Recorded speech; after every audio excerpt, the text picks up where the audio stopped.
మా latest videos కోసం మా ఈ తెలుగు న్యూస్ ఛానల్ సబ్స్క్రైబ్ చేసి గంట సింబల్ యాక్టివేట్ చేసుకోండి.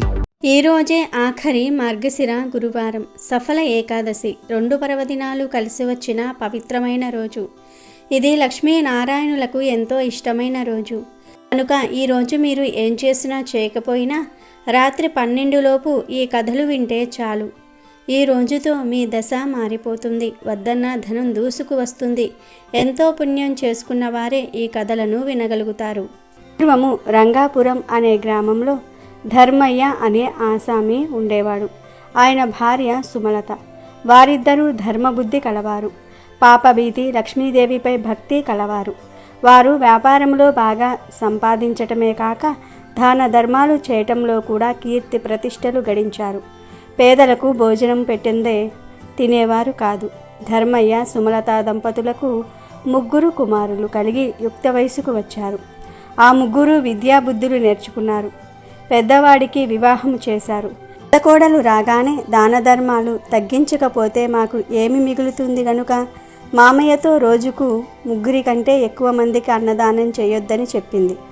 దానికి సరేనన్నారు ధర్మయ్య సుమలత. ఇక 2వ కొడుకు కూడా పెళ్లి చేశారు.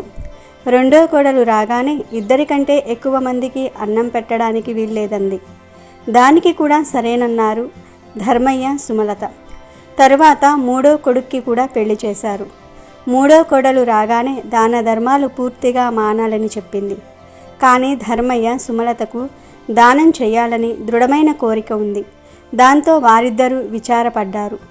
కొడుకులను కోడలను ఒప్పించడానికి ప్రయత్నించారు. కానీ వారు ససేమీరా ఒప్పుకోలేదు. అంతో వారి కీర్తి ప్రతిష్టలకు భంగము కలిగినందువల్ల అక్కడ ఉండలేక తీర్థయాత్రలకని చెప్పి ధర్మయ్య సుమలత కొంత పైకము తీసుకుని వెళ్ళిపోయారు. తీర్థయాత్రలు చేస్తూ వెళ్తున్న వారికి గోదావరి నదీ తీర ప్రాంతములో పాడుబడిన ఒక లక్ష్మీదేవి ఆలయం కనిపించింది. వారిద్దరూ కూడా అక్కడే ఆశ్రమం నిర్మించుకొని తమకు తెలిసిన ఆకు పసర్లతో పేద ప్రజలకు వైద్యం చేయసాగారు. ధర్మయ్య హస్తవాసి వల్ల కొంతకాలంలోనే వారికి మంచి పేరు వచ్చింది. దూర ప్రాంతం నుండి కూడా జనాలు రావటం ప్రారంభించారు. ధర్మయ్య ఎవరిని ఏమీ అడగనప్పటికీ కూడా లక్ష్మీదేవి అనుగ్రహం ఉండటం వలన డబ్బు విపరీతంగా వచ్చింది. ఆ ధనముతో కూలీలను పెట్టి అమ్మవారి ఆలయం నిర్మించాలనే ఆలోచన కలిగింది ఆ దంపతులకు. అలాగే వచ్చిన వారందరికీ కూడా సుమలత భోజనం పెట్టి పంపేది, అతిథి సేవ చేసేది. అలా వారికి ఏ లోటు లేకుండా జరిగిపోతుంది. కొంతకాలము గడిచేసరికి ధర్మయ్య కొడుకులు ఆస్తి పోగొట్టుకుని వీధుల పాలయ్యారు. వారందరూ దేశాటనకు బయలుదేరగా గోదావరి నదీ తీర ప్రాంతంలో ఆలయం నిర్మిస్తున్నారని, అక్కడ అన్నదానం చేస్తున్నారని విని అన్నం కోసం అక్కడికి వెళ్ళారు. అక్కడికి వచ్చిన కొడుకుల్ని కోడల్ని దూరం నుంచే సుమలత గుర్తించింది. వారిని రమ్మని పిలిచింది. పెద్ద కోడలిని పిలిచి రోజు 3 కంటే పెట్టరమ్మా అని, 2వ కోడలితో 2 కంటే పెట్టరమ్మా అని, 3వ కోడలితో ఎవరికీ పెట్టరమ్మా అనగానే 3 కోడళ్ళు నిశ్చేష్టులయ్యారు. ఆవిడ అత్తగారే అని గుర్తించి క్షమించమని ప్రార్థించారు. సుమలత వారందరినీ దగ్గరకు తీసుకుని వారికి పట్టిన దరిద్రానికి విచారించింది. ధర్మయ్య తన కొడుకుల్ని దగ్గరకు పిలిచి తన దగ్గర ఉంచుకున్నాడు. తర్వాత వారు కూడా కష్టపడి పనిచేస్తూ దాన ధర్మములు చేస్తూ లక్ష్మీదేవి కటాక్షాన్ని పొంది సంతోషంగా జీవించారు. పూర్వం కళింగ దేశమందు ఒక బ్రాహ్మణుడు ఉండేవాడు. అతనికి సుశీల అను ఒక కుమార్తె ఉండేది. ఆమెకు చిన్నతనంలోనే తల్లి చనిపోయినందున తన తండ్రి 2వ వివాహం చేసుకున్నాడు. తన పినతల్లి పిల్లలను ఎత్తుకోమని చెప్పుచూ కొంచెం బెల్లం ముక్క ఇచ్చేది సుశీలకు. ఆ సుశీల సవితి పిల్లలను ఆడించుచూ ఇంటి వద్ద సవితి తల్లి అయినటువంటి ఆ మారుటమ్మ మార్గశిర లక్ష్మీ పూజ చేయుట చూసి ఆమె కూడా మట్టితో మహాలక్ష్మిని తయారు చేసి జిల్లేడు పూలతోనూ ఆకులతోనూ పూజ చేసి ఆడుకోమని ఇచ్చిన బెల్లం ముక్కను నైవేద్యంగా పెడుతూ ఉండేది సుశీల. ఇలా కొన్నాళ్లకు సుశీల పెద్దదయ్యింది. సుశీలకు వివాహమయ్యింది. అత్తగారింటికి పోవుచూ తాను తయారు చేసుకున్న లక్ష్మీదేవి మట్టి బొమ్మను కూడా తీసుకుని వెళ్ళిపోయింది సుశీల. దానితో లక్ష్మి కూడా సుశీలతోనే వెళ్ళిపోయింది. ఇలా వెళ్ళిన వెంటనే కన్నవారు నిరుపేదలు అయిపోయారు. సుశీల ఇంట మాత్రం మహదైశ్వర్యం అనుభవిస్తూ ఉన్నారు. పుట్టింటి వారు కటిక దరిద్రులు అయిన సంగతి తెలుసుకుని సుశీల చాలా బాధపడుతుంది. తల్లి దరిద్రమును భరించలేక కొడుకును పిలిచి, నాయనా, నీ అక్క ఇంటికి వెళ్ళి ఏమైనా డబ్బు తీసుకురమని చెప్పి పంపిస్తుంది. సుశీల ఇంటికి తమ్ముడు వెళ్ళి వారి దరిద్రం గురించి చెప్పాడు. పుట్టింటి వారి దరిద్రమును తెలుసుకున్న సుశీల ఒక కర్రను తొలిపించి దాని నిండుగా వరహాలు పోసి అతనికి ఇచ్చింది. ఆ చిన్నవాడు కర్రను పట్టుకుని వెళ్తూ ఉండగా దారిలో కర్ర వదిలి వెళ్ళిపోయాడు. ఆ కర్ర ఎవరో తీసుకుని వెళ్ళిపోయారు. ఇంటికి వెళ్ళిన కొడుకును తల్లి, ఏమీ తెచ్చావు నాయనా అని అడుగగా, ఏమీ తేలేదు అని చెప్పాను. మన దరిద్రం ఇంతే అని అనుకున్నారు. కొంతకాలం తరువాత సుశీల తమ్ముని పరిస్థితిని అడిగి తెలుసుకున్నది. వారి దరిద్రంలో ఎటువంటి మార్పు రాలేదని తెలిసి ఒక చెప్పులు జత తెప్పించి వాటిల్లో వరహాలు పోసి కుట్టించి వాటికి గుడ్డ చుట్టి తమ్మునికి ఇచ్చి అది తీసుకుని వెళ్ళి తండ్రికి ఇమ్మని చెప్పింది. సరే అని ఆ పిల్లవాడు చెప్పులను మూటలో కట్టి తీసుకుని వెళ్తూ ఉన్నాడు. మార్గ మధ్యలో దాహం వేసి ఒక చెరువు గట్టున మూటను పెట్టి నీరు త్రాగి వచ్చేసరికి వాటిని ఎవరో తీసుకుని పోయారు. జరిగిన విషయం తల్లికి చెప్పాడు పిల్లవాడు. తల్లి జరిగినది తెలుసుకుని దరిద్రం మనకు ఇలా ఎందుకు ప్రాప్తి చెందుతుందో అని బాధపడెను. మళ్ళీ కొన్నాళ్లకు కొడుకును పంపుతూ, ఈసారి అయినా సరే అక్క ఇచ్చినవి జాగ్రత్తగా తీసుకురమని చెప్పాను.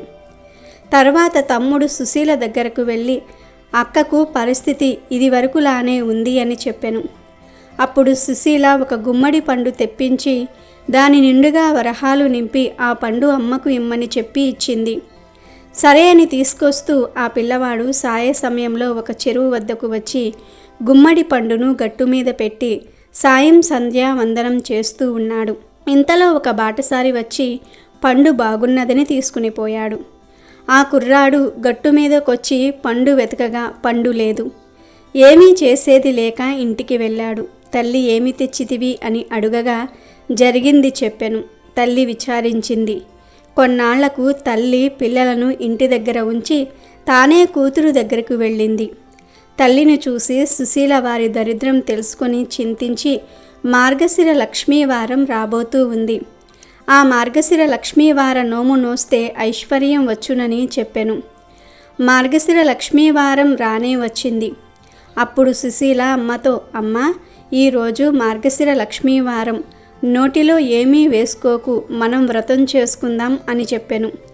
దానికి ఆ తల్లి కూడా అలానే, నేను ఏమైనా చిన్నపిల్లన, ఎందుకు తింటాను అని చెప్పి పిల్లలకు చద్ది అన్నం కలుపుతూ నోట్లో ఒక ముద్ద వేసుకుంది. తర్వాత కూతురు వచ్చి, అమ్మ స్నానం చేయి, వ్రతం చేసుకుందాం అన్నది. అప్పుడు తల్లి జరిగింది చెప్పింది. దాంతో ఆ వారం కూతురు మాత్రమే మార్గశిర లక్ష్మీవార వ్రతం చేసుకుంది. ఆ తర్వాత రెండవ మార్గశిర లక్ష్మీవారం వచ్చింది. అప్పుడు కూతురు తల్లితో, అమ్మ రెండవ వారం వ్రతం చేసుకుందాం అన్నది. తల్లి కూడా సరే అంది. కానీ పిల్లలకు తలకు నూనె రాస్తూ తాను కూడా రాసుకుంది తల్లి. మార్గశిర లక్ష్మీవార వ్రతం చేసేవారు తలకు నూనె రాసుకోకూడదు అనేది నియమం. దానితో తల్లికి ఆ వారం కూడా వ్రతం వీలు కాలేదు. మరుసటి వారం అనగా తర్వాతి మార్గశిర లక్ష్మీవారం రోజు సుశీల అమ్మతో, అమ్మ ఈ వారమైనా సరే జాగ్రత్తగా ఉండమని చెప్పింది. సరే అంది తల్లి. కానీ పిల్లలకు తల దువ్వుతూ తాను దువ్వుకుంది. మార్గశిర లక్ష్మీవార వ్రతం చేసేవారు తల దువ్వుకోకూడదు అనేది నియమం. కాబట్టి ఆ వారం కూడా తల్లికి వ్రతం చేయటం కుదరలేదు. కూతురు మాత్రమే చేసుకుంది. 4వ మార్గశిర లక్ష్మీవారం వచ్చింది. అప్పుడు సుశీల ఈసారైనా జాగ్రత్తగా ఉండమని తల్లికి చెప్పి తల్లి ఏ పని చేయకుండా ఉండడానికి ఒక గోతిలో కూర్చోబెట్టింది. పని అయిన తర్వాత అమ్మను తీసుకుని వచ్చి స్నానం చేసి పూజ చేసుకుందాం అని పిలువగా తల్లి, పిల్లలు అరటిపండు తిని నేను కూర్చున్న చోట అరటి తోలు వేశారు. నేను ఏమీ తోచక అది తిన్నా అని చెప్పింది. అయ్యో అని తలచి కూతురు పూజ చేసుకుంది. 5వ వారం మార్గశిర లక్ష్మీవారం ఆఖరి వారం వచ్చింది. అప్పుడు సుశీల తల్లిని తన కొంగుకు కట్టుకొని పని పూర్తి చేసుకొని తల్లితో స్నానం చేయించి వ్రతం చేయించుకుంది. పూర్ణాలు కుడుములు తల్లితో నైవేద్యం పెట్టించింది. కానీ మహాలక్ష్మి సుశీల పెట్టిన పూర్ణము కుడుములు స్వీకరించింది. తల్లి పెట్టిన పూర్ణం కుడుములు స్వీకరించక దూరంగా వెళ్ళిపోయింది. అప్పుడు సుశీల లక్ష్మీదేవితో, ఏమి అమ్మ అలా వెళ్ళిపోతూ ఉన్నావు అని అడుగుతుంది. దానికి లక్ష్మీదేవి సుశీలతో, నీ చిన్నతనంలో నువ్వు బొమ్మలతో ఆడుకుంటూ ఉంటే మీ అమ్మ నిన్ను చీపురుతో కొట్టింది, అందుకే వెళ్ళిపోతూ ఉన్నా అని చెప్పింది. అప్పుడు సుశీల తన తల్లి చేసిన దానికి క్షమించమని ప్రార్థించింది. లక్ష్మీదేవి మళ్ళీ నీ తల్లితో వ్రతం చేయించు అని చెప్పి అదృశ్యమయ్యింది. సరే అని మొదటి వారం పులగము, రెండో వారం అట్లు తిమ్మన్నం, మూడవ వారం అప్పాలు పరమన్నం, నాలుగవ వారం చిత్రాన్నం గారెలు, పుష్యమాసంలో మొదటి వారంలో పూర్ణము కుడుములు వడ్డించి తల్లితో నోము నోయించింది సుశీల. వ్రత అక్షింతలు తల మీద వేసుకున్నారు. అప్పటి నుండి తల్లికి సకల సంపదలు కలిగి అంత్యమందున విష్ణు లోకమునికి వెళ్ళెను. కాబట్టి ఆ లక్ష్మీదేవిని భక్తితో ఆరాధించిన వారికి ఆలస్యమైన సంపదలు తప్పక లభిస్తాయి. అలాగే ఈరోజు సఫల ఏకాదశి వ్రత కథను వింటే చాలు జన్మల పాపాలు పోతాయి, కోటి జన్మల పుణ్యం వస్తుంది. ఎంతో అదృష్టం ఉంటే తప్ప ఈ కథను వినలేరు. సఫల ఏకాదశి మహత్యాన్ని శ్రీకృష్ణుడు ధర్మరాజుకు వివరించాడు. ఒకసారి ధర్మరాజు కృష్ణుణ్ణి, ఓ కృష్ణ, మార్గశిర మాస కృష్ణ పక్షంలో వచ్చే ఏకాదశి పేరేమిటి? దానిని ఏ విధంగా పాటించాలి? దయచేసి దీనిని నాకు వివరంగా చెప్పు అని వినయంగా అడిగాడు. ఈ ప్రశ్నకు దేవదేవుడైన శ్రీకృష్ణుడు ఈ విధంగా సమాధానమిచ్చాడు. ధర్మరాజా, సర్పములలో శ్రేష్ఠుడు ఉత్తముడైనట్లు, పక్షులలో గరుడు శ్రేష్ఠుడు అయినట్లు, యజ్ఞములలో అశ్వమేధ యజ్ఞం శ్రేష్టమైనట్లు, నదులలో గంగానది ఉత్తమమైనట్లు, నరులలో బ్రాహ్మణుడు శ్రేష్టమైనట్లు, వ్రతములలోకెల్లా ఏకాదశి వ్రతము సర్వోష్టమైనది.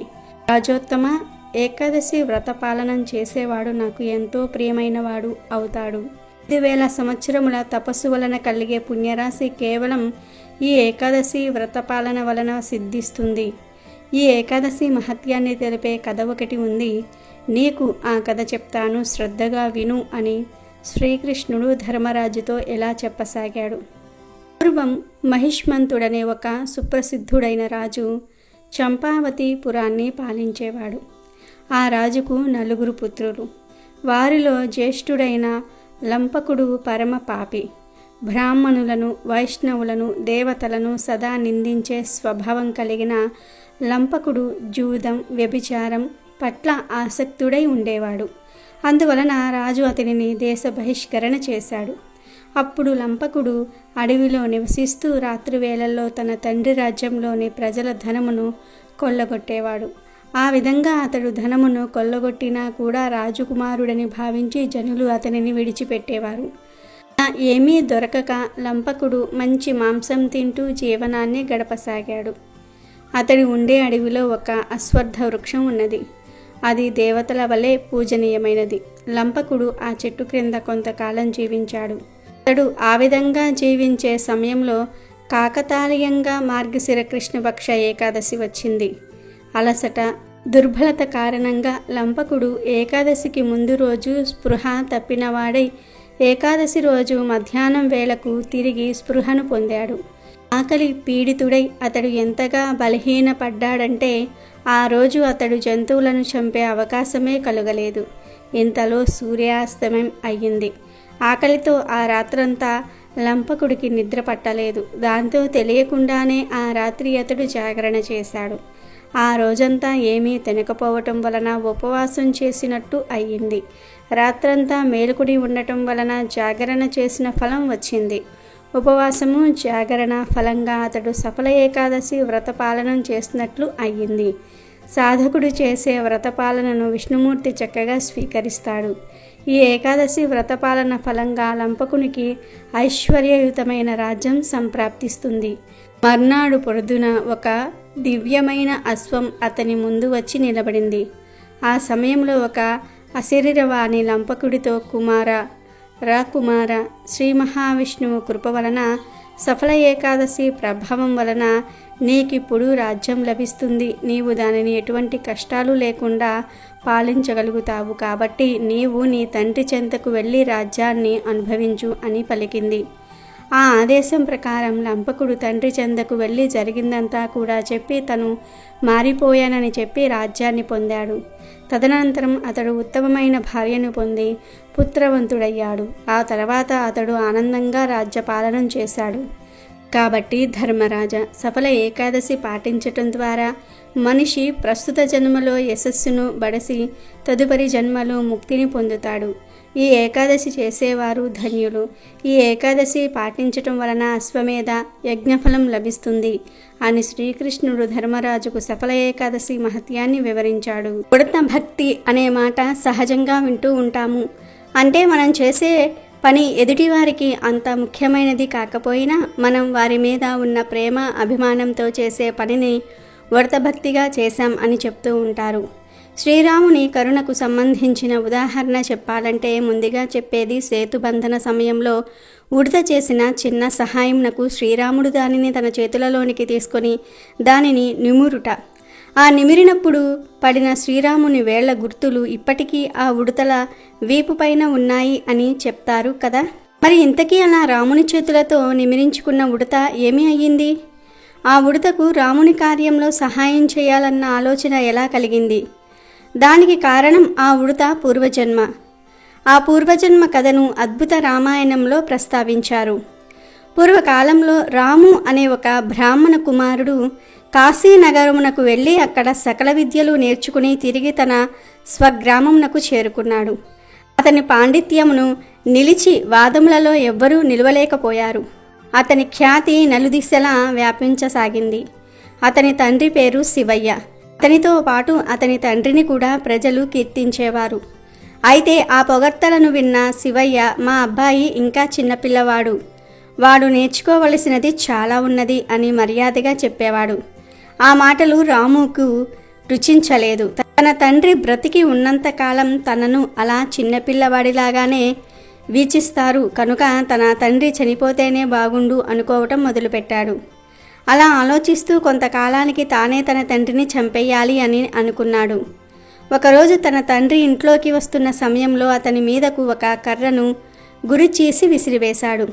ఆ దెబ్బకు మూర్ఛిల్లిన తండ్రి కొంతసేపటికి తేరుకుని, ఎంత విద్యా జ్ఞానము ఉన్నా విచక్షణను కోల్పోయిన కారణంగా ఇంత క్రూరమైన కార్యం చేశావు గనుక వెంటనే క్రూర మృగంగా మారిపోమ్మని శ్రీరాముని శపిస్తాడు. ఆ శాపం ప్రకారం కొడుకు ఒక పెద్ద పులిగా మారిపోయి అడవిలో జీవించసాగాడు. ఒకసారి తండ్రి శివయ్య వేరే ఊరికి వెళ్ళవలసి వచ్చి ఆ అడవి మార్గంలో వెళ్తూ ఉండగా పులిగా మారిన రాము అతని మీద దాడి చేయబోయాడు.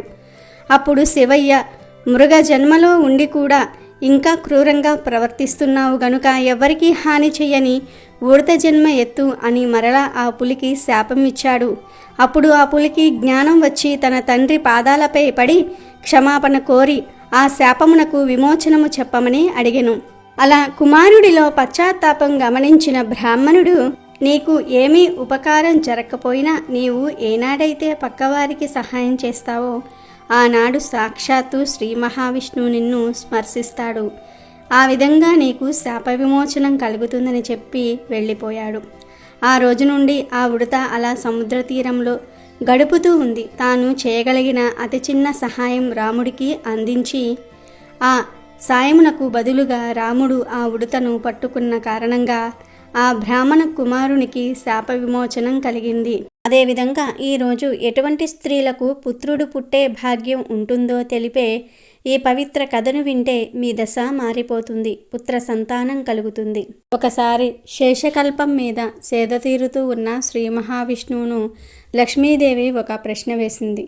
స్వామి, నా మనసులో 3 సందేహాలు ఉన్నాయి, వాటిని నివృత్తి చేయండి అని లక్ష్మీదేవి శ్రీమన్నారాయణుడిని కోరింది. అందుకు శ్రీ మహావిష్ణువు కూడా అంగీకరించాడు.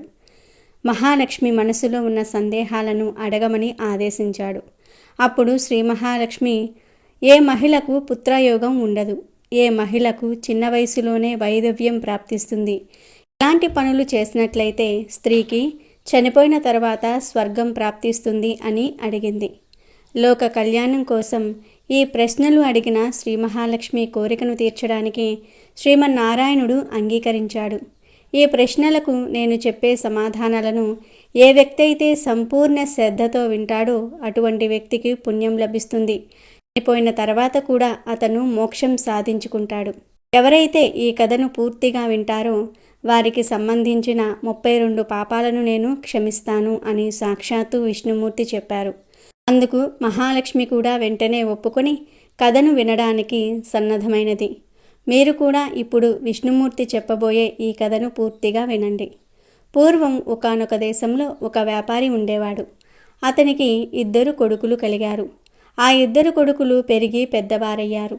ఆ వ్యాపారి 2 కొడుకులకు పెళ్లి చేశాడు. ఆ 2 కొడుకులకు సంతానం కలిగారు. పెద్ద కొడుకుకు ఒక బాబు పుట్టాడు. చిన్న కొడుకుకు ఒక పాప పుట్టింది. కానీ వ్యాపారి భార్య చాలా దుర్మార్గురాలు. వ్యాపారి భార్య పెద్ద కొడుకు భార్యను అంటే తన పెద్ద కోడల్ని ఎంతో ప్రేమగా చూసుకుంటూ ఉండేది.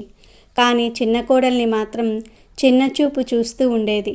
చిన్న కోడలు చాలా ఉత్తమురాలు. ఆమె ఒక పతివ్రత శిరోమణి. ఆమె ఒక్కతే ఇంట్లో పనులన్నీ కూడా చేసేది. ప్రతి పనిని కూడా ఎంతో శ్రద్ధగా పూర్తి చేసేది. ఇటువంటి ఎన్నో మంచి గుణాలు ఉన్నప్పటికీ కూడా ఆమె అత్తగారు ఆమెను నానా హింసలు పెట్టేది. ఎప్పుడు చూసినా ఆమెను అవమానిస్తూ ఉండేది. దీని వెనుక ఒక కారణం కూడా ఉంది. అది ఏమిటి అంటే పెద్ద కోడలికి ఒక కొడుకు ఉన్నాడు. చిన్న కోడలికి మాత్రం కూతురు పుట్టింది. కూతురు పుట్టింది అనే కారణంగా అత్తగారు చిన్న కోడల్ని ఎప్పుడూ అవమానిస్తూ హేళనగా మాట్లాడుతూ ఉండేది. ఆమె అదృష్టంలో కూతురు జన్మించాలని ఉన్నప్పుడు ఆమె మాత్రం ఏం చేయగలదు? వ్యాపారి భార్య మొదటి నుండి కూడా దుర్మార్గురాలు. ఆమెను తన అత్తమ్మ ఎంతగానో బాధపెట్టింది. ఇప్పుడు ఆమె తన చిన్న కోడల్ని కూడా బాధ పెడుతూ ఉంది. ఆ చిన్న కోడలు పేరు సుకన్య. ఆమె ప్రతిరోజు ఉదయాన్నే బ్రహ్మ ముహూర్త కాలంలో నిద్రలేచి రోజంతా పనులు చేసేది. అత్తగారికి సేవలు చేసేది. ఈ విధంగా సేవలు చేస్తూ ఉన్నప్పటికీ కూడా వ్యాపారి భార్య తన చిన్న కోడల్ని ద్వేషిస్తూ వచ్చేది. కావాలని ఆమెను రకరకాలుగా చిత్రవద చేస్తూ మరిన్ని పనులు పురమాయించేది. అయితే ఒకరోజు అత్తగారు చిన్న కోడలితో నేను ప్రస్తుతం బయటకు వెళ్తున్నాను, వెళ్ళి వచ్చేలోపు వంట చేయమని చెప్పి బయటకు వెళ్ళింది. అప్పుడు సుకన్య ఈ కష్టాలు ఎప్పుడూ తొలగిపోతాయా అని మనసులోని బాధపడుతూ ఉంది. అంతలో ఎవరో తలుపు తట్టినట్లుగా వినిపించింది. వంట చేయమని చెప్పిన అత్త అప్పుడే వచ్చేసిందేమని భయపడుతూ సుకన్య తలుపు తెరిచింది. ఎదురుగా ఆమెకు ఒక భిక్షగాడు కనిపించాడు. ఆ బ్రాహ్మణ భిక్షగాడు తన కడుపు నిండా అన్నం పెట్టమని, అలా పెడితే తనకు ఉన్న బాధలన్నీ కూడా తొలగిపోతాయి అని చెప్పాడు. దాంతో సుకన్య ఆలోచనలో పడింది. బ్రాహ్మణుడికి అన్నం పెట్టిన విషయం తెలిస్తే తన అత్త రాద్ధాంతం చేస్తుంది అని ఆలోచనలో పడింది. కానీ అత్తకు భయపడి బ్రాహ్మణుడికి భోజనం పెట్టకపోతే ఆయన కోపానికి గురి అవుతానేమో అని కూడా ఆమె ఆలోచించింది. ఇలా పలు విధాలుగా ఆలోచించిన సుకన్య అతిథి ధర్మాన్ని పాటిస్తూ బిచ్చగాడిని లోపలికి పిలిచింది. అతనికి భోజనం వడ్డిస్తూ ఉండగా అత్త అక్కడికి వచ్చింది. ఇంట్లో బిచ్చగాడు అన్నం తింటూ ఉండటం చూసి ఆమెకు కోపం రెట్టింపయింది. దాంతో ఆమె అన్నం తింటున్న బిచ్చగాడిని అన్నాన్ని బయటకు విసిరికొట్టి సుకన్యను నోటికి వచ్చినట్లుగా తిట్టింది. అప్పుడు సుకన్య తను కేవలం తన వాటాకు వచ్చే అన్నాన్ని మాత్రమే బ్రాహ్మణుడికి వడ్డించానని, ఇందులో కోప్పడవలసిన పని లేదు అని నచ్చచెప్పడానికి ట్రై చేసింది. ఇంటికి వచ్చిన అతిథులను వట్టి చేతులతో పంపించకూడదు. భవతి భిక్షాందేహి అని అడిగిన బిచ్చగాడిని ఖాళీ కడుపుతో పంపించటం సబబు కాదు అని చెప్పింది సుకన్య. కానీ వాళ్ళ అత్త మాత్రం అందుకు ఒప్పుకోలేదు. సుకన్యను నోటికి వచ్చినట్టు తిట్టి కోపంతో ఆమెను కొట్టి ఇంటి నుంచే బయటకు పంపించింది. చాలాసేపటి వరకు సుకన్య ఇంటి బయట నిలబడింది. బయట నిలబడి వాళ్ళ అత్తను బ్రతిములాడుతూ ఉంది. ఆ తర్వాత సుకన్య ఎంతో దుఃఖంతో తన బిడ్డను పట్టుకుని పుట్టింటికి బయలుదేరింది. అయితే వెళ్ళే మార్గంలో ఒక పెద్ద అడవి ఉంది. అడవి మార్గంలో ఆకలితో ఉన్న సుకన్య ప్రయాణిస్తూ ఉంది. అంతలో భయంకరమైన తుఫాను మొదలయ్యింది. ఆ వర్షపు ధాటిని తట్టుకోవడానికి సుకన్య ఒక చెట్టు నీడన నిలబడింది. ఆ చెట్టు కింద ఉన్న ఒక చిన్న గుడిసె లాంటిది ఉండటం చూసిన సుకన్య ఆ గుడిసెలోనికి వెళ్ళింది. అక్కడికి వెళ్ళి చూసిన తర్వాత బ్రాహ్మణ బిచ్చగాడు కనిపించాడు. అతను వెంటనే శివుడిగా మారిపోతాడు. దాంతో ఇంతకు ముందు తన ఇంటికి బ్రాహ్మణ రూపంలో వచ్చింది మరి ఎవరో కాదు, సాక్షాత్తు ఆ పరమశివుడే అని తెలుసుకున్న సుకన్య నేరుగా ఆయన కాళ్ళ మీద పడిపోయింది. అప్పుడు పరమేశ్వరుడు సుకన్యను చూసి, నీ గురించి నాకు పూర్తిగా తెలుసు. నీవు కేవలం ఆడబిడ్డకు జన్మనిచ్చావు అన్న నెపంతో మీ అత్త నిన్ను రాచి రంపాన పెడుతుంది. కానీ నువ్వేమీ ఆందోళన పడకు. నేను నీకు ఒక తాళపత్రాన్ని ఇస్తాను. ఆ పత్రం మీద రాసి ఉన్న దాన్ని నీవు తూచా తప్పకుండా పాటిస్తే అప్పుడు నీకు గుణవంతుడైన పుత్రుడు ప్రాప్తిస్తాడు అని చెప్పిన తర్వాత శివుడు అదృశ్యమయ్యాడు. ఇక సుకన్య చాలా సంతోషించింది. సుకన్యను వెతుక్కుంటూ అప్పటికే అక్కడికి వచ్చిన ఆమె భర్తకు ఆమె జరిగిందంతా కూడా పూసగుచ్చినట్లుగా చెప్పింది. వాళ్ళిద్దరూ ఇక ఆ అడవిలోనే జీవించాలి అని నిర్ణయించుకున్నారు. అక్కడ నివసిస్తూ ఉన్న సుకన్యకు ఒకరోజు పుత్ర ప్రాప్తి గురించి ఒక చిన్న ఆలోచన వచ్చింది. నాకు కూడా ఒక కొడుకుంటే మా అత్తగారింట్లో నాకు కూడా ఎంతో గౌరవం లభిస్తుంది అని ఆమె భావించింది. వెంటనే శివుడు ఇచ్చిన తాళపత్రాలను తెరిచి చదివింది. ఏ మహిళ అయితే కొడుకును కనాలి అనుకుంటుందో ఆ మహిళ భర్తకు ఎడమవైపు పడుకోవాలని రాసి ఉంది. ఇలా చేయటం వల్ల కుడి ముక్కు నుండి శ్వాస పెంచుకుంటారు. కుడివైపు పడుకుంటే ఎడమ ముక్కు తెరుచుకుంటుంది. కాబట్టి పుత్ర ప్రాప్తి కోసం సంగమించే దంపతులు పురుషుని కుడి ముక్కు నుండి ఊపిరి పీల్చుకునే సమయంలో కలవాల్సి ఉంటుంది. ఋతు ప్రక్రియ మొదలైన 4వ రోజున కాకుండా 5వ రోజు భార్యతో కలిస్తే కూతురు పుడుతుంది. అదే 6వ రోజు ఆమెతో కలిస్తే కొడుకు పుడతాడు. ఇక 7వ రోజు కలవటం వల్ల విధవరాలు అయిన కూతురు జన్మిస్తుంది. 8వ రోజు సంగమం వల్ల ఎంతో బలమైన కూతురు పుడుతుంది. 9వ రోజు కలవటం వలన అందమైన కూతురు పుడుతుంది. 10వ రోజు భార్యతో కలవటం వల్ల ఎంతో తెలివైన కొడుకు పుడతాడు. 11వ రోజు భార్యతో కలిస్తే గుణవంతురాలైన కూతురు పుడుతుంది. 12వ రోజు రాత్రి భార్యతో శృంగారం చేస్తే గుణవంతుడైన కొడుకు పుడతాడు. 13వ రోజు రాత్రి భార్యతో కలవటం వల్ల లక్ష్మీ స్వరూపి అయిన అమ్మాయి కలుగుతుంది. ఇక 14వ రోజు రాత్రి భార్యతో కలవటం వల్ల తెలివైన బలవంతుడైన కొడుకు పుడతాడు. ఈ విధంగా రాయబడిన ఆ తాళపత్రాన్ని చదివిన సుకన్య తన నెలసరి మొదలైనప్పటి నుండి 14వ రోజున భర్తతో శృంగారం చేసింది. అలా జరిగిన కొన్ని రోజులకే ఆమె గర్భవతి అయ్యింది. చాలా కాలం గడుస్తూ ఉండగా ఒకరోజు కట్టెలు తేవడానికి ఆమె భర్త అడవిలోనికి వెళ్ళాడు. అంతలో భారీ తుఫాను మొదలైంది. దాంతో వాళ్ళు నివసిస్తున్న గుడిసె పైకప్పు ఎగిరిపోయింది. వెంటనే సుకన్య ఇంతకు ముందు తనకు కనిపించిన సన్యాసి ఉన్న చెట్టు దగ్గరకు వెళ్ళింది. అక్కడ ఉండే గుడిసెలోనికి వెళ్ళి సుకన్య తన భర్త కోసం ఎదురు చూస్తూ ఉండగా అక్కడకు 2 రాక్షసులు వచ్చారు. వాళ్ళిద్దరూ చెట్టుతో పాటు ఆ ప్రదేశాన్ని తీసుకొని ఒక నిర్మానుష్యమైన ప్రాంతానికి వెళ్ళిపోయారు. సుకన్య ఆ చెట్టు కింద ఉన్న గుడిసెలోనే ఉండిపోయింది. అప్పుడు సుకన్య గుడిసె నుండి బయటకు వచ్చి చూడగా అక్కడ కనిపించిన దృశ్యాన్ని చూసి ఆమె ఆశ్చర్యపోయింది. ఎందుకంటే ఆమె కళ్ళ ఎదురుగా ఎంతో బంగారము ధనము కనిపించింది. దానిలో కొంచెం బంగారం తీసుకుని ఆమె తిరిగి గుడిసెలోనికి వచ్చింది. ఆ తర్వాత ఆ రాక్షసులిద్దరూ కూడా ఆ చెట్టును తీసుకుని వెళ్ళి అడవిలో ఇంతకు ముందు ఉన్న ప్రదేశంలోనే పాతిపెట్టారు. తర్వాత ఆ రాక్షసులిద్దరూ అక్కడి నుండి వెళ్ళిపోయారు. గుడిసెలో నుండి బయటకు వచ్చిన సుకన్య అప్పుడే అక్కడకు వచ్చిన భర్తను చూసింది. జరిగిందంతా కూడా భర్తకు చెప్పి ఆ బంగారమంతా కూడా తన భర్తకు ఇచ్చేసింది. ఆ తర్వాత వారిద్దరూ కలిసి ఇంటికి వెళ్ళిపోయారు. ఇంటికి వెళ్ళిన తర్వాత అత్తకు జరిగిందంతా కూడా చెప్పింది సుకన్య. అయితే ఆమె చేసిన దానికి తన అత్తకు కోపం వచ్చింది. ఒసేయ్ పిచ్చిదానా, కేవలం ఈ కొద్దిపాటి బంగారాన్ని మాత్రమే తీసుకువస్తావా? నీ స్థానంలో నేను ఉంటే ఖచ్చితంగా ఎంతో బంగారాన్ని మోసుకొచ్చేదాన్ని అని తిట్టిన ఆ అత్త సుకన్య చేసినట్టుగానే అడవిలోనికి వెళ్ళి చెట్టు నీడలో ఉండే గుడిసెలోనికి వెళ్ళింది. రాక్షసులు వచ్చే క్షణం కోసం ఎదురు చూస్తూ ఉంది. ఆమె ఎదురుచూపులు ఫలించి రాక్షసులు అక్కడకు వచ్చారు. చెట్టును ఆ చెట్టు ప్రక్కల ప్రాంతాన్ని కూడా తీసుకొని ఆ రాక్షసులు ఒక మంచు పర్వతం దగ్గరకు తీసుకువెళ్లారు. అత్త గుడిసె నుండి బయటకు వచ్చి చూస్తే అంతా మంచు కనిపించింది. అది చూసిన అత్తకు కోపం వచ్చి రాక్షసులను కూడా తిట్టడం మొదలుపెట్టింది. ఆమె మాటలు విన్న రాక్షసులకు చెట్టు కింద ఉన్న గుడిసెలో ఒక ముసలావిడ ఉన్నట్టు అనిపించింది. వెంటనే ఆ అత్తను బయటకు తీసి ఆమెను మంచు పర్వతం మీదకు ఆ రాక్షసులు విసిరికొట్టారు. అక్కడికక్కడే ఆ అత్త చచ్చిపోయింది. తర్వాత సుకన్య అత్తను వెతుక్కుంటూ తిరిగి చెట్టు దగ్గరకు వచ్చింది. చెట్టు కింద ఉన్న గుడిసెలో అత్త లేకపోవటం చూసి అత్త చనిపోయింది అనే విషయం సుకన్యకు అర్థమయ్యింది. ఆ తర్వాత సుకన్యకు పడ్డంటి బాబు పుట్టాడు. దాంతో సుకన్య చాలా సంతోషించింది. శ్రీ మహావిష్ణువు ఇదంతా చెప్పిన తర్వాత పుత్ర ప్రాప్తి కోసం ఏం చేయాలో అర్థమైంది కదా లక్ష్మి. ఇక ఏ మహిళ అయితే దురాశ ఎక్కువగా ఉంటుందో ఆమెకు వైధవ్యం ప్రాప్తిస్తుంది. ఏ మహిళ అయితే సంస్కారవంతంగా ఉంటుందో అటువంటి మహిళ మరణించిన తర్వాత స్వర్గానికి వెళ్తుందని విష్ణుమూర్తి లక్ష్మీదేవికి చెప్పాడు. ఈ కథను ఎవరైతే శ్రద్ధగా వింటారో వారికి తప్పకుండా పుత్రప్రాప్తి కలుగుతుంది. పూర్వం పరాశర మహాముని, నారద మహాముని ఇద్దరూ కలిసి త్రిలోక సంచారమునకు బయలుదేరినారు. వారలా భూలోకంలో తిరుగుతూ ఒక గ్రామం చేరుకున్నారు.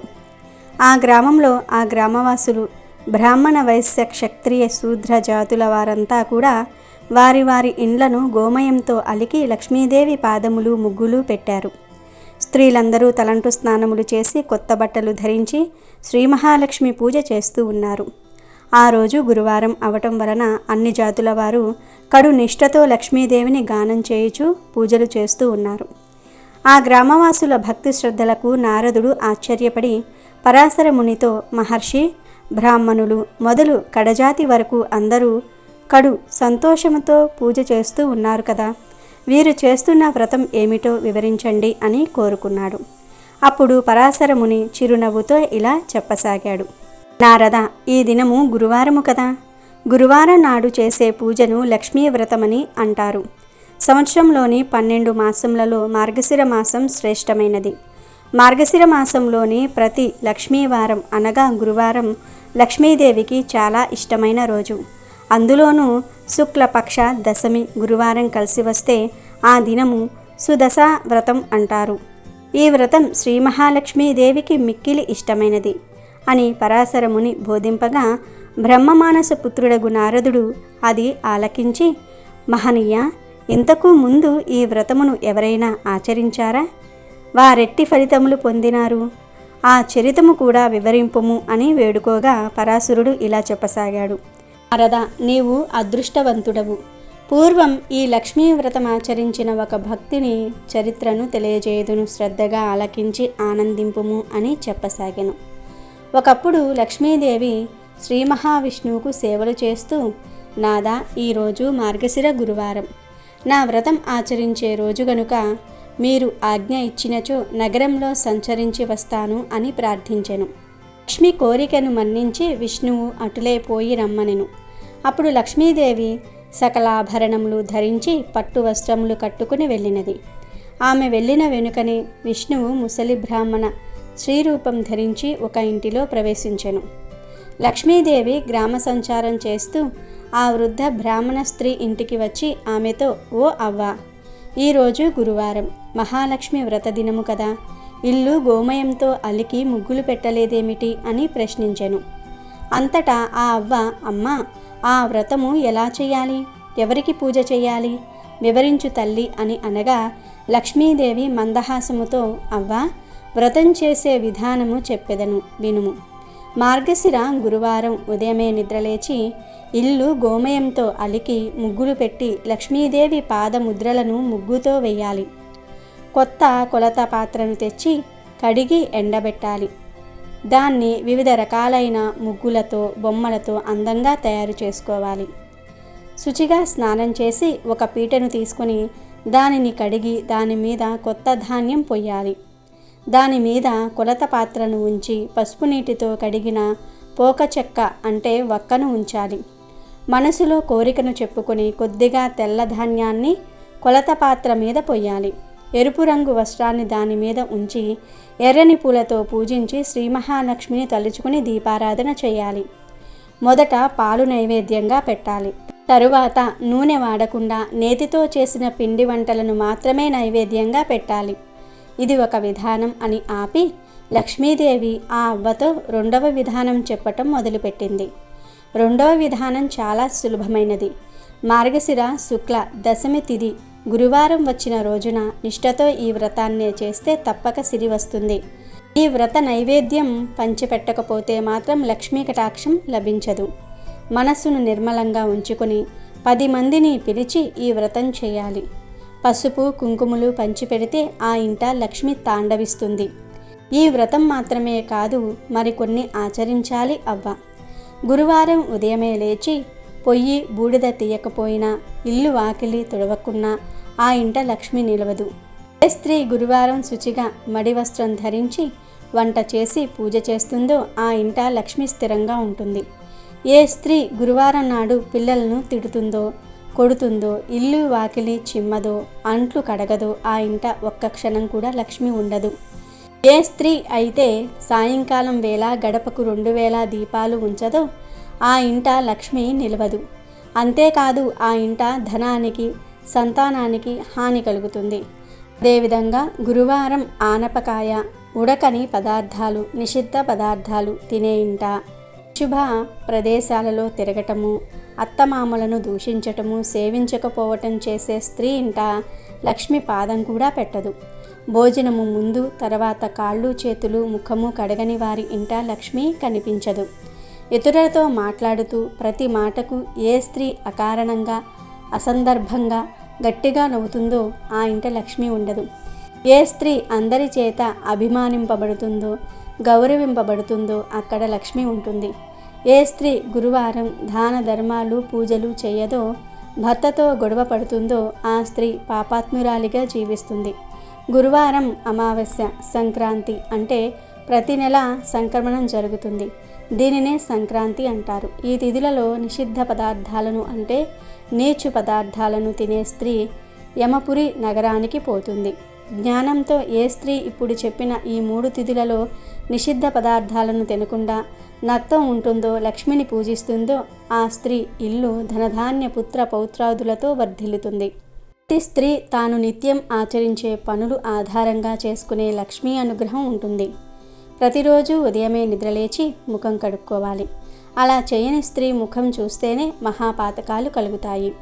భుజించే సమయంలో పడమర దక్షిణం దిక్కులకు కూర్చుని ముఖం పెట్టి భోజనం చేయకూడదు. అలాగే నిత్య దీపారాధన చేయకుండా ఇంట్లో భోజనం చేయటం తగదు. చీకటి పడిన తర్వాత తలకు నూనె రాయకూడదు. కట్టి విప్పిన బట్టలు, మురికిగా ఉన్న బట్టలను ఎక్కడ పడితే అక్కడ పడవేయటమే పెద్ద దరిద్రం. భర్త అనుమతి తీసుకోకుండా అందరి ఇంటికి తిరిగే స్త్రీ ఇంట, భర్త మాట వినని స్త్రీ ఇంట, దైవమయందు బ్రాహ్మణులందు భక్తి విశ్వాసాలు లేనటువంటి స్త్రీలు, పూజలు చేయనటువంటి స్త్రీలు ఉన్న ఇల్లు శ్మశానాలతో సమానం. అందువల్ల అక్కడికి లక్ష్మీదేవి రాదు. నిత్య దరిద్రం ఆ ఇంట తాండవిస్తూ ఉంటుంది అని లక్ష్మీదేవి చెప్తుంది. ఆ వృద్ధ బ్రాహ్మణ స్త్రీకి గురువార వ్రతం ఆచరించే విధానం చెప్పి ప్రతి వీధికి ప్రతి ఇంటికి వెళ్ళి చూచినది. అప్పటికి ఏ స్త్రీ కూడా నిద్ర నుండి లేవలేదు, కాలకృత్యములు తీర్చుకొనలేదు. తలలు విరబూసుకొని వంటి మీద బట్ట సరిగ్గా లేక గుర్రు పెట్టి నిద్రపోతూ ఉన్నారు. వారందరినీ లక్ష్మీదేవి చూసి అసహించుకొని ఒక మూల పల్లెకు వెళ్ళినది. ఆ పల్లెకు ఒక మూల ఒకానొక బీద హరిజన స్త్రీ ఉంది.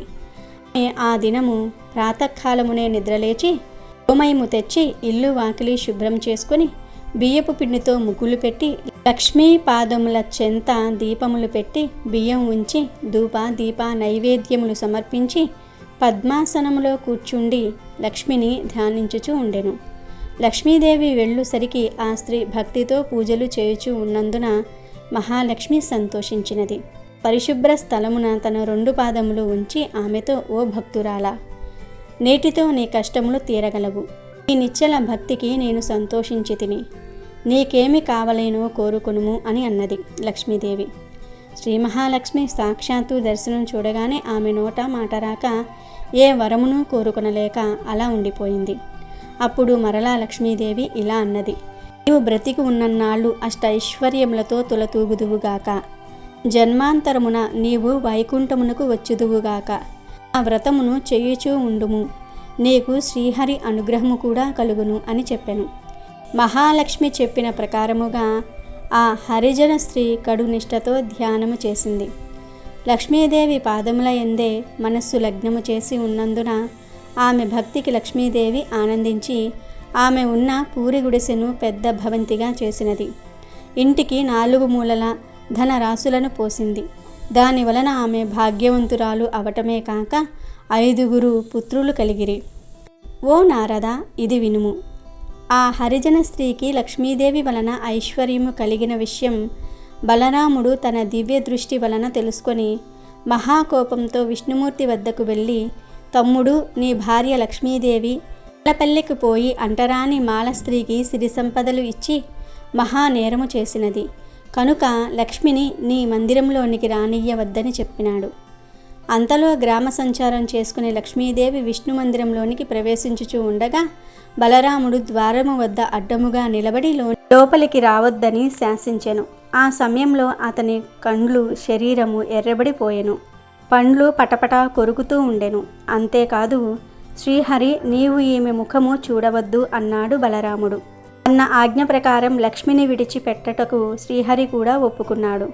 వెంటనే లక్ష్మీదేవి తాను ధరించి ఉన్న బంగారు నగను తీసివేసి పట్టుచీర విడిచి చిరిగిపోయిన వస్త్రములు ధరించి ఇల్లు విడిచి వెళ్ళవద్దని పరిచారికలు ఎంత బ్రతిమిలాడినా మరలా వచ్చేదను అని చెప్పి వెళ్ళిపోయెను.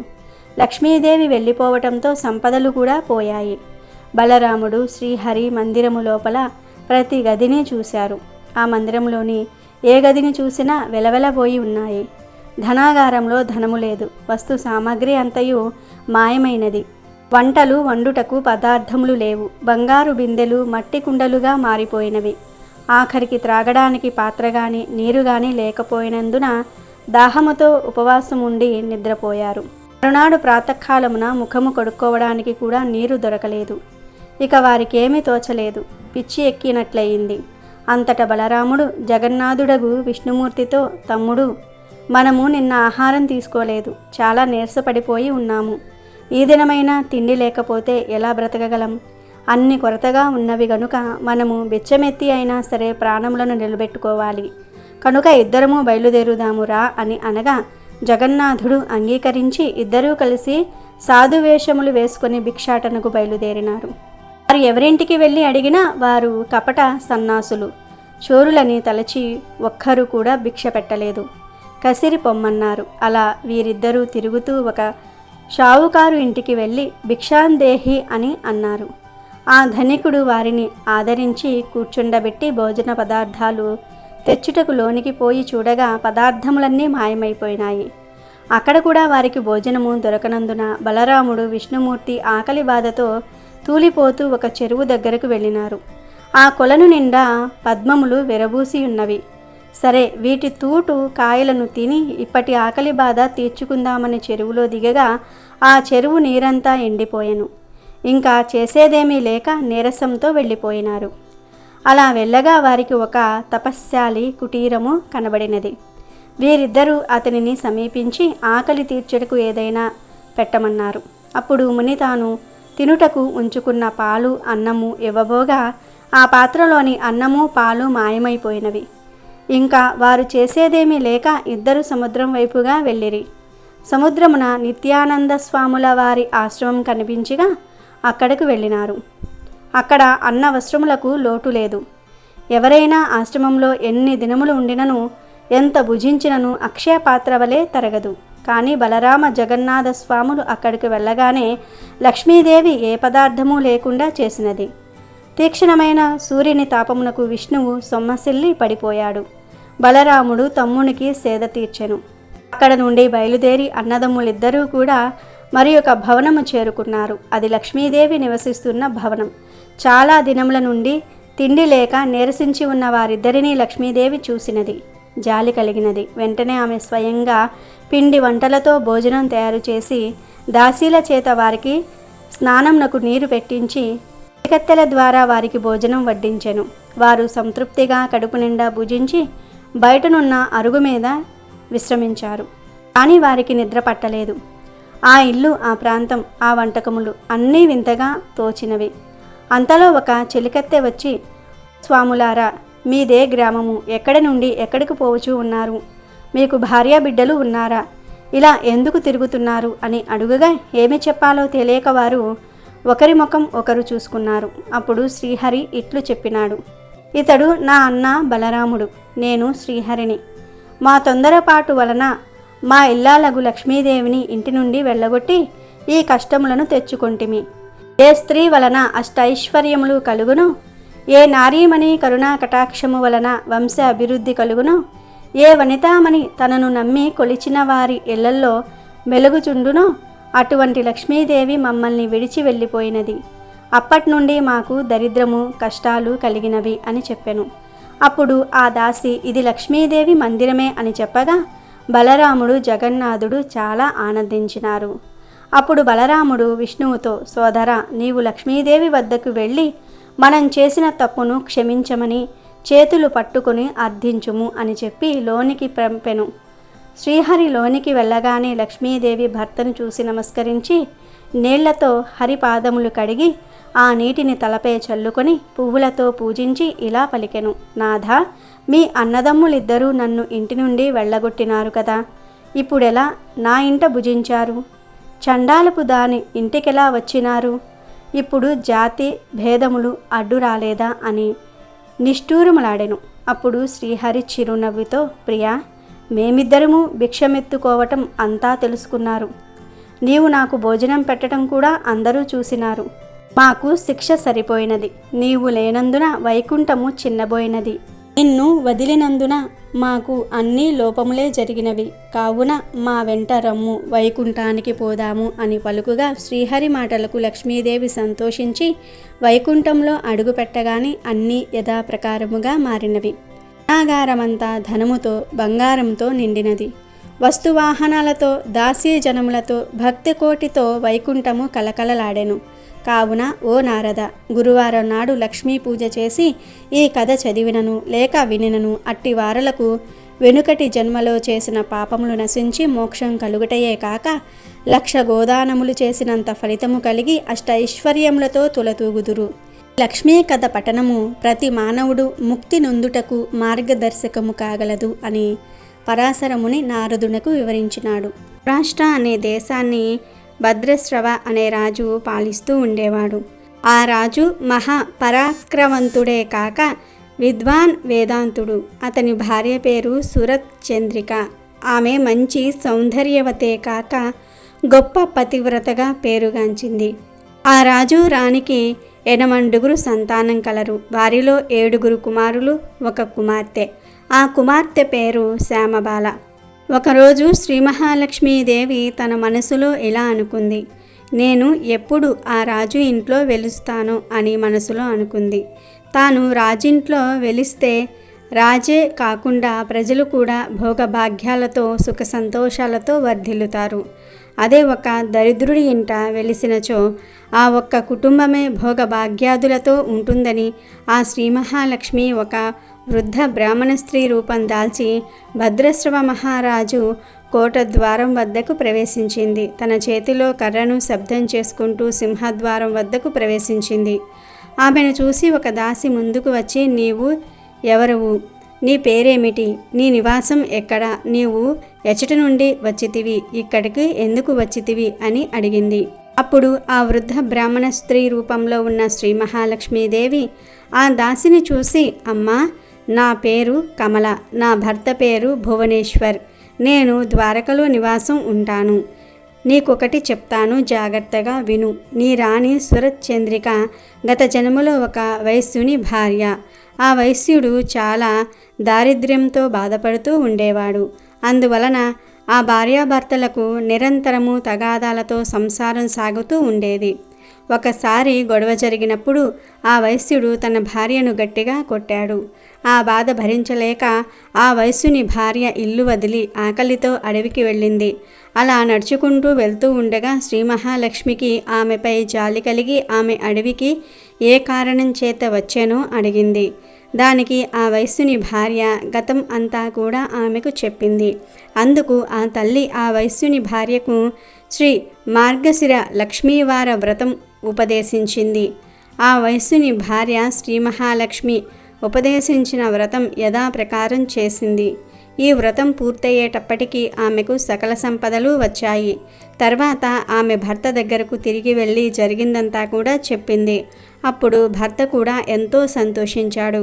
ఎన్నో సంవత్సరాలు ఆమె ఈ వ్రతం చేసింది. ఈ వ్రతం చేసిన వాళ్ళు అందరూ కూడా సుఖ సంతోషాలతో ఉన్నారు. ఆ వ్రత ప్రభావం వలనే ఈ జన్మలో వారిరువురు రాజు భద్రశ్రవగా, రాణి సురత్ చంద్రికగా జన్మించారు. వారు ఈ భోగభాగ్యాలలో మునిగిపోయి ఈ వ్రతం గురించి మర్చిపోయారు. ఆ వ్రతం గుర్తు చేయడానికి నేనిక్కడకు వచ్చి తినని చెప్పాను. అప్పుడు ఆ దాసి, మా అమ్మగారు ఈ మార్గశిర లక్ష్మీవార వ్రతం ఎప్పుడు ఏ విధంగా ఎలా చెయ్యవలెనో చెప్పండి అని ఆ దాసి చాలా శ్రద్ధగా అడిగింది. దానికి ఆ వృద్ధ స్త్రీ అనగా శ్రీ మహాలక్ష్మి వ్రతం ఎలా చెయ్యాలనో వివరించింది. మార్గశిర మాసం మొదటి లక్ష్మీవారం నుండి శ్రీ లక్ష్మీ నారాయణులను పూజించి మంచి పక్వాన్నం నైవేద్యం పెట్టి, ఓ మహాలక్ష్మి తల్లి, ఈరోజు నా యథాశక్తితో పూజ చేస్తూ ఉన్నాను. ఇప్పుడు నువ్వు ప్రత్యక్షమవ్వు, నన్ను అనుగ్రహించు అని లక్ష్మీదేవిని ప్రార్థించి నైవేద్యం పెట్టిన ప్రసాదం కొంచెం బ్రాహ్మణుడికి పెట్టి మిగిలినది కుటుంబ సభ్యులందరూ కూడా తినాలి. మార్గశిర మాసం గురువారం ఈ ప్రకారం పూజ చేయాలి. ఆఖరి వారం బ్రాహ్మణుని చేత వ్రతం చేయించుకొని దక్షిణ తాంబూలం ఇవ్వాలి. ఇలా వృద్ధ బ్రాహ్మణ స్త్రీ చెప్పిన మాటలు విన్న దాసి, మామగారు నా వల్ల మీకు ఆలస్యమైంది అని చెప్పి ఆ దాసి వృద్ధ స్త్రీకి సాష్టాంగ నమస్కారం చేసి, మామగారు నేను వెళ్ళి రాణిగారిని తీసుకుని వస్తానని ఆ దాసి సురత్ చంద్రిక వద్దకు వెళ్ళింది. సురత్ చంద్రికతో ఆ దాసి వృద్ధ స్త్రీ చెప్పిన పూర్వజన్మ వృత్తాంతమంతా కూడా చెప్పుకువచ్చింది. ఆ మాటలు విన్న సురత్ చంద్రిక వృద్ధ స్త్రీ నాకు చెప్పటమేమిటి అని కోపంతో అంతఃపురం నుండి బయటకు వచ్చింది. ఐశ్వర్యంతో భోగభాగ్యాలతో మునిగిన ఆమె గర్వంతో బ్రాహ్మణ స్త్రీ వద్దకు వచ్చి చాలా కోపంతో, గత జన్మలో వృత్తాంతమంతా ఇప్పుడు ఎందుకు జ్ఞాపకం చేస్తున్నావు? ఇక్కడ నుండి వెళ్ళిపో అని చేతిలో కర్రను లాక్కొని కర్రతో తన్ని అవమానపరిచింది. దానికి ఆ వృద్ధ స్త్రీ, ఓ దుష్టురాలా, నువ్వు దేనిని చూసుకొని ఇంత గర్వంతో మిడిసిపడుతున్నావు అని ఆ వృద్ధ స్త్రీ గట్టిగా గర్జించింది. నీవు నన్ను పొమ్మని చెప్పేదేమిటి? నీ ముందే నేను వెడలిపోతున్నాను. నీవు నన్ను అవమానించావు, నేను వెళ్ళిన వెంటనే నీకు తెలిసి వస్తుంది అని అంటుంది. అప్పుడు రాణి, నువ్వు నన్ను శపించడానికి నీవేమన్నా లక్ష్మీదేవి అనుకుంటున్నావా అని సురత్ చంద్రిక కోపంతో ఆ వృద్ధ స్త్రీ చేతిలో కర్ర తీసుకొని అవతలకు పారేసింది. అప్పుడు వృద్ధ స్త్రీ రూపంలో ఉన్న లక్ష్మీదేవి లేచి నిలుచుని కుంటుకుంటూ మూలుగుతూ వెళ్ళిపోయింది. అలా ఆమె వెళుతూ ఉండగా దారిలో శ్యామబాల నిలబడి ఉంది. ఆ వృద్ధ స్త్రీని చూసిన శ్యామబాల, మామగారు ఏమైంది మీకు అని అడిగింది. దానికి లక్ష్మీదేవి రాజకోట వద్ద జరిగిందంతా కూడా ఆ రాజకుమారికి వివరించింది. అమ్మగారు, జరిగిన దానికి నేను క్షమాపణ కోరుతూ ఉన్నాను అని 2 చేతులు జోడించి ఆవేశంతో అడిగింది. ఆమెపై లక్ష్మీదేవికి దయ కలిగింది. అప్పుడు వృద్ధ స్త్రీ శ్యామబాలకు శ్రీ మహాలక్ష్మి వ్రతం గురించి చెప్పింది. వ్రత విధానం చెప్పిన రోజే మార్గశిర మాసం మొదటి గురువారం.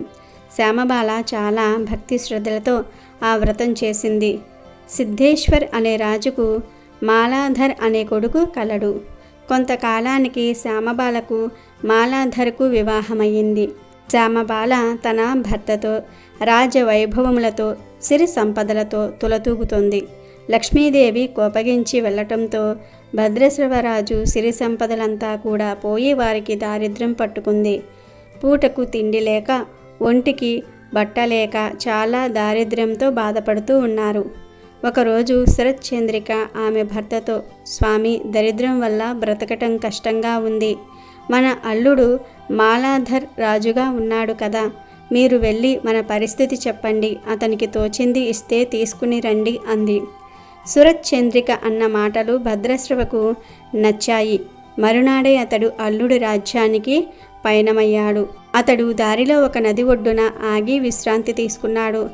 అక్కడికి నీరు తీసుకొని పోవుటకు వచ్చిన శ్యామబాల దాసీలకు భద్రశ్రవ కనిపించాడు. ఆ దాసికి అతని ముఖం చూస్తే రాజులాగా, వేషం చూస్తే బికారిలాగా అనిపించింది. మీరు ఎవరు, ఎక్కడి నుండి వచ్చారు అని అడిగింది. దానికి అతడు, ఒకప్పుడు నేను సౌరాష్ట్ర దేశపు రాజు భద్రశ్రవణ్ణి అని చాలా కష్టంతో అన్నాడు. అప్పుడు ఆ దాసి, అయ్యో భద్రశ్రవ అంటే ఇతడు మా శ్యామబాల రాణిగారి తండ్రి అని పరుగున వెళ్ళి శ్యామబాలకు చెప్పింది. శ్యామబాల వెంటనే దాసితో వస్త్రాలు, నగలు, ఒక గుర్రం ఇచ్చి తన తండ్రిని సకల మర్యాదలతో తీసుకురమ్మని ఆజ్ఞ ఇచ్చింది. శ్యామబాల తన తండ్రికి పంచభక్ష పరమాన్నాలతో భోజనం పెట్టింది. సకల మర్యాదలు చేసింది. తండ్రి వెళ్ళేటప్పుడు ఒక బిందె నిండా ధనం ఇచ్చింది. ఆ రాజు ఆ బిందె నిండా ధనం తీసుకుని తన దేశం వచ్చేశాడు. ఇదిగో నీ కుమార్తె బిందె నిండా ధనం ఇచ్చిందని సురత్ చంద్రికను పిలిచాడు. ఆమె ఆ బిందె మూత తీసి తొంగి చూసింది. శరత్ చంద్రిక ముఖం నల్లబడింది. బిందెలోని ధనమంతా బొగ్గులాగా మారాయి. లక్ష్మీదేవి కోపం వల్ల అలా జరిగింది. కొన్ని రోజుల తర్వాత సురత్ చంద్రిక తన కూతురు ఇంటికి వెళ్ళింది. ఆ రోజు మార్గశిర మాసంలో 3వ గురువారం అయిపోయి 4వ గురువారం. శ్యామబాల ప్రతి గురువారము ఏ విధంగా పూజ చేసిందో ఆ గురువారం కూడా అదే విధంగా పూజ చేసింది. తన తల్లిని ఎంతో బ్రతిమాలి ఆమె చేత కూడా ఈ వ్రతం చేయించింది. వ్రతమయ్యాక తిరిగి తల్లిని పంపించింది. శరత్ చంద్రిక తన రాజ్యానికి వచ్చేటప్పటికి ఆమెకు పోయిన ఐశ్వర్యమంతా కూడా వచ్చింది. లక్ష్మీ వ్రతం చేయటం వల్ల అలా జరిగింది. కొన్ని రోజుల తర్వాత శ్యామబాల తన పుట్టింటికి వచ్చింది. తన కూతురు తండ్రికి ధనానికి బదులు బొగ్గులు ఇచ్చింది. మనకేమీ ఇవ్వలేదన్న కోపం సురత్ చంద్రిక మనసులో పెట్టుకుంది. దాంతో శ్యామబాలను ఎలా ఉన్నావని కూడా ఎవ్వరూ అడగలేదు. అందుకు ఆమెకు అవమానంగా అనిపించింది. అప్పుడు శ్యామబాల తన తల్లిపై కోపగించకుండా పుట్టింటి నుండి చిటికెడు ఉప్పు తీసుకుని వెళ్ళింది. ఈ పుట్టింట దగ్గర నుండి ఏమి తీసుకువచ్చావని శ్యామబాల భర్త అయినటువంటి మాలాధర్ అడిగాడు. రాజ్యసారం తీసుకువచ్చానని నవ్వుతో చెప్పింది. ఏది ఎక్కడ రాజ్యసారం అని అడిగాడు బాలాధర్. ఆగండి, కంగారు పడకండి అంది శ్యామబాల. ఆ రోజు ఆమె ఏ పదార్థం వండినా అందులో ఉప్పు లేకుండా తయారు చేయించింది. మాలాధర్ భోజనంకు కూర్చున్నాడు. ఉప్పు లేకుండా చప్పగా అతనికి తినబుద్ధి కావటం లేదు. ఆమె కంచంలోని పదార్థంలో కాస్త ఉప్పు వేసింది. ఆ పదార్థంలో ఉప్పు వేయటంతో ఎంతో రుచిగా ఉంది. అప్పుడు శ్యామబాల, ఇదే నేను పుట్టింటి నుండి తీసుకువచ్చిన రాజ్యసారం అని భర్తకు చెప్పింది. శ్యామబాల భర్తకు ఆ మాట నచ్చింది. ఆ ఇద్దరు ఎంతో సంతోషంతో భోజనం చేశారు. ఈ విధంగా లక్ష్మీ వ్రతం చేసుకున్న వారికి లక్ష్మీదేవి కటాక్షిస్తుంది. ఈ వ్రతం చేసిన వారికి సుఖ వైభవము మనశ్శాంతి లభిస్తుంది. ఒకవేళ ధనం వచ్చినా గర్వం ఉండకూడదు. లక్ష్మీ వ్రతం చేయటం మర్చిపోకూడదు. ఈ వ్రతం చేసుకుంటే ఆ రాజు రాణిలాగే అందరూ కూడా సుఖంగా ఉంటారు. ఈ వ్రత కథ విన్న వారికి దుఃఖ దారిద్ర్యాలు తొలగి దీర్ఘాయువు రారోగ్యాది సంతతి లభించి మనసులో గల సకల కోరికలు తీరిపోతాయి. కనుక ఈరోజు ఈ కథలను వింటే చాలు. 2 నిమిషాల్లో లక్ష్మీదేవి పరుగున మీ ఇంటికి వస్తుంది. లక్ష్మీదేవి అనుగ్రహం కలుగుతుంది. సకల ఐశ్వర్యాలు సిద్ధిస్తాయి. కష్టాలన్నీ కూడా పోతాయి. ఇక మీకు అన్ని శుభాలే జరుగుతాయి. వీడియో నచ్చితే లైక్ చేయండి, షేర్ చేయండి, బట్ సబ్స్క్రైబ్ చేసుకోవడం మర్చిపోవద్దు.